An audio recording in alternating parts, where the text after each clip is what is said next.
નમસ્કાર, કેમ છો મિત્રો? આજે તારીખ 7 એપ્રિલ 2026 દિવસ મંગળવાર અને ચૈત્ર વદ પોચમ છે। તો ચાલો મિત્રો, આજે દેશભરના અને ગુજરાત સહિતના તાજા અને મહત્વના સમાચાર જાણીએ। તો મિત્રો, સૌથી પહેલા આજના સમાચાર જાણીએ। મિડલ ઈસ્ટમાં વધતા તણાવ વચ્ચે સપ્લાય ચેઇનની મુશ્કેલીઓ વચ્ચે કેન્દ્ર સરકારે 5 કિલો એલપીજી ગેસ સિલિન્ડર વેચવાના નિયમોને સરળ બનાવ્યા છે। હવે કોઈપણ વ્યક્તિ કોઈપણ એડ્રેસ પ્રૂફ વિના નાનો સિલિન્ડર ખરીદી શકશે। પેટ્રોલિયમ મંત્રાલય અનુસાર આ પગલું પ્રવાસી મજૂર અને એવા લોકો માટે લેવામાં આવ્યું છે જેમની પાસે શહેરમાં કોઈ પણ કાયમી સરનામું નથી। તો બીજી તરફ વાત કરીએ ગુજરાતના સ્થાનિક સ્વરાજ્યની ચૂંટણીઓને હવે ગણતરીના દિવસો બાકી રહ્યા છે ત્યારે કોંગ્રેસના રાષ્ટ્રીય પ્રમુખ મલ્લિકાર્જુન ખડગે કેરળની રેલીમાં ગુજરાતીઓને અભણ ગણાવતા ગુજરાતની રાજનીતિ ગરમાઈ છે। ખડગે રવિવારે આપેલા નિવેદનને લઈ મુખ્યમંત્રી રવિવારે રાત્રે જ તીખી પ્રતિક્રિયા આપી હતી। ત્યારબાદ આજે એટલે કે ગઈકાલે ભાજપના સ્થાપના દિવસની ઉજવણી સમયે પણ ગુજરાતીઓને લઈને આપેલા નિવેદનને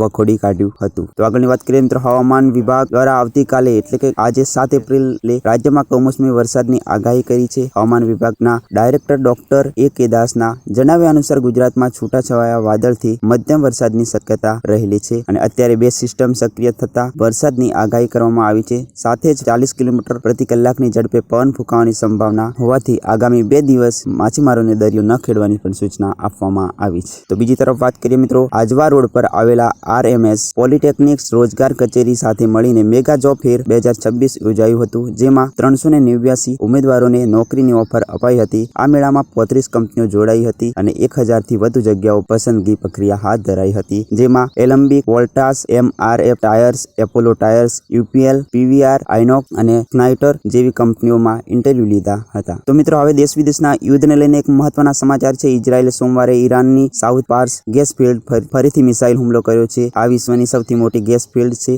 જે ઈરાનમાં અને કતાર વચ્ચે ફેલાયેલું છે। આ અગાઉ ઇઝરાયેલે 18 માર્ચે પણ આ ગેસ ફિલ્ડ પર હુમલો કર્યો હતો। બીજી તરફ વાત કરીએ આગળના સમાચારની, તો મિત્રો, ઈરાન અને ઇઝરાયલ અને અમેરિકા વચ્ચે ચાલી રહેલા તાજેતરના યુદ્ધ વિશ્વનું ધ્યાન ખેંચ્યું છે। દરેક વ્યક્તિ વિચારી રહી છે કે આગળ શું થશે। લોકો ભયભીત અને ચિંતિત છે કારણ કે પરિસ્થિતિ કોઈપણ ક્ષણે વણસી શકે છે। કેટલાક લોકો અને નોસ્ટ્રાડેમ્સની ભવિષ્યવાણીઓ સાથે જોડી રહ્યા છે, જેમણે ભવિષ્યવાણીમાં મોટા યુદ્ધ અને વૈશ્વિક ઉથલપાથલની આગાહી કરી હતી। તો બીજી તરફ ઈરાન, અમેરિકા, ઇઝરાયલ અને ઈરાન વચ્ચે ચાલી રહેલા યુદ્ધને આજે 37 દિવસ પૂરા થયા છે ત્યારે ભીષણ સંઘર્ષના કારણે મિડલ ઈસ્ટના દર કલાકે તણાવ અને ખતરો વધી રહ્યો છે। જો કે આ ભયાનક સ્થિતિ વચ્ચે એક રાહતના સમાચાર સામે આવ્યા છે કે બંને પક્ષો વચ્ચે 45 દિવસનું સંભવિત સીઝ ફાયર એટલે કે યુદ્ધ વિરામ માટેની પ્રયાસો કરી રહ્યા છે। તો મિત્રો, બીજી તરફ વાત કરીએ મધ્ય પૂર્વના યુદ્ધ અને LPG કટોકટી વચ્ચે ખાદ્ય અન્નની અછત અંગેની ચિંતાઓમાં સરકારે નોંધપાત્ર રાહત આપી છે। સરકારના જણાવ્યા અનુસાર દેશમાં જરૂરી અનાજના ભંડાર કરતાં 3 ગણું વધુ અનાજ છે। સરકારી માહિતી અનુસાર હાલમાં 22.2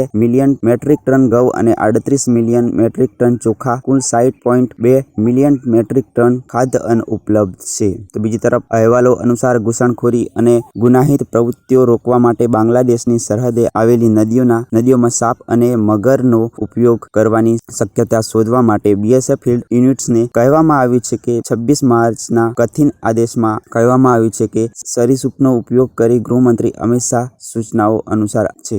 તો મિત્રો, આ હતા આજના મુખ્ય અને અગત્યના 10 મોટા સમાચાર। મિત્રો, વિડીયો પસંદ આવ્યો હોય તો વિડીયોને લાઇક કરી ચેનલને સબસ્ક્રાઇબ જરૂર કરજો। મળીએ એક નવી માહિતી, નવી અપડેટ્સ સાથે। ત્યાં સુધી આવજો। જય હિન્દ, જય કિસાન।